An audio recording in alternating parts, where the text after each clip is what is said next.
আসসালামু আলাইকুম এভরিওয়ান, কেমন আছেন আপনারা? আশা করছি আল্লাহর রহমতে সবাই ভালো আছেন। আলহামদুলিল্লাহ আমরা অনেক ভালো আছি। আজকে আমি আরও একটি ব্লগ ভিডিও নিয়ে চলে এসেছি। দেখুন, সকালে আমরা রেডি হয়ে গিয়েছি। আমরা আজকে যাব আমার বোন ননদদের বাড়িতে। রোজা, আমি, রোজার দাদু আর রোজার বাবা, আমরা তিনজনে কিন্তু এখানে রেডি হয়ে গিয়েছে। আর রোজার বাবা অটো রিজার্ভ করতে চলে গিয়েছে। আমাদের বাসা থেকে বেশ একটা দূরে নয়, অটো স্ট্যান্ড 5 মিনিট লাগে হেঁটে যেতে। আমরা আমার বোন ননদদের বাড়িতে যাচ্ছি। এবার ভেবেছিলাম যে যাব না, কিন্তু তারপরে কিন্তু হঠাৎ করে যাওয়া লাগলো, কারণ আমার ননদের ছোট যে মেয়েটা, ও কিন্তু খুব অসুস্থ, ওর নাকি ডেঙ্গু হয়েছে। তাই আমরা ওদের বাড়িতে সেজন্যই যাওয়ার জন্য রওনা হলাম। আমরা কিন্তু অলরেডি বাড়ি থেকে বেরিয়ে গিয়েছি তালা মেরে। যে আমাদের বাড়ির পাশেই কিন্তু আমাদের গাছের বাগান, এর মধ্যে দিয়েই কিন্তু যেতে হবে।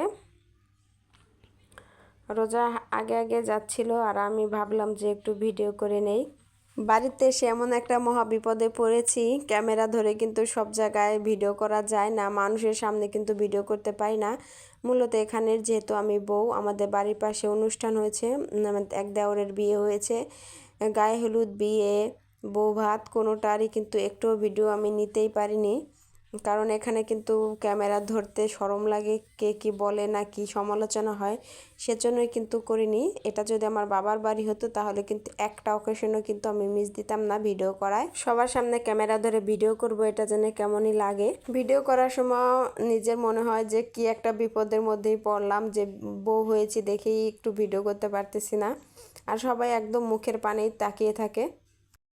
প্রায় 5 মিনিটও না, তার কম সময় হেঁটে আসার পরেই কিন্তু স্ট্যান্ড। এই যে হচ্ছে গাছের সমিলের পাশ দিয়েই কিন্তু ব্রিজের পাশেই কিন্তু আবার বড় ব্রিজ আছে, ওইখানেই কিন্তু অটো নিয়ে এসে রোজার আব্বু দাঁড়াবে আর আমরা ওখান থেকেই উঠে যাব। আসলে গ্রামের পরিবেশটা কিন্তু খুবই ভালো লাগে। রোজা তো ঢাকায় যেতে চাচ্ছে না, রোজা বলতেছে যে বাড়িতেই, গ্রামের বাড়িতেই থেকে যাই, মা তুমি থাকো।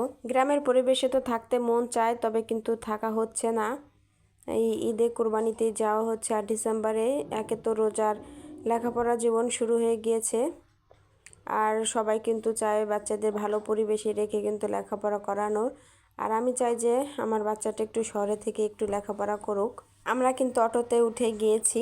অটোতে উঠে কিন্তু একটু একটু করে ভিডিও করতেছিলাম, আর এদিক ওদিকে দেখতেছিলাম যে কেউ দেখে কিনা, কে কি বলে না বলে। অবশ্যই গ্রামের মানুষ এইসব নিয়ে বেশি আলোচনা করে, সমালোচনা করে, সেজন্য দেখুন আমরা কিন্তু বলতে বলতে আমার ননদের বাড়িতে চলে এসেছি।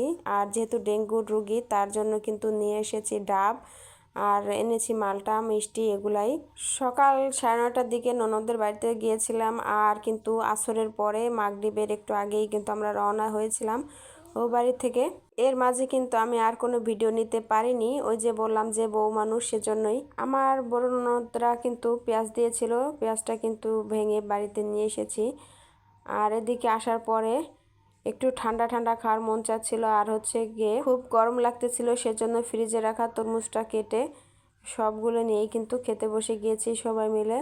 আর এত গরম পড়েছিল, গরমের মধ্যে কিন্তু এই ঠান্ডাটা কিন্তু খুবই ভালো লাগতেছিল। এটা কি ফল আপনারা কিন্তু একটু বলে যাবেন। গ্রামের ঝোপে ঝাড়ে বাগানের মধ্যে কিন্তু এই ফলগুলো এমনিতেই হয়ে থাকে, খেতেও কিন্তু খুব ভালো লাগে। এই ফলটা কিন্তু রোজার খুব পছন্দ হয়েছে, তাই ওর জন্য নিয়ে এলাম। আমার ভিডিওটির সাথে থাকার জন্য আপনাদেরকে অসংখ্য ধন্যবাদ। আবার দেখা হবে অন্য কোনো ভিডিওতে।